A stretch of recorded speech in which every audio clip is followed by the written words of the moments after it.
ang initial value. Okay, 45 for example is 45. Then, you'll create the value of 10. Okay, 2%. Okay, to know the total non-legal charge is well, actually, this one is not requiring. This is only just checking whether your program and your manual computation will be the same. Okay? So, magkakaroon kayo ng difference,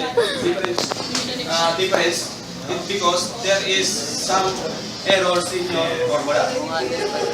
Okay? Tira? Yes, checking.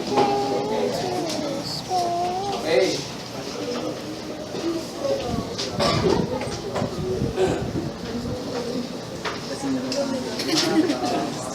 Okay, on step 6, you evaluate now and modify the program.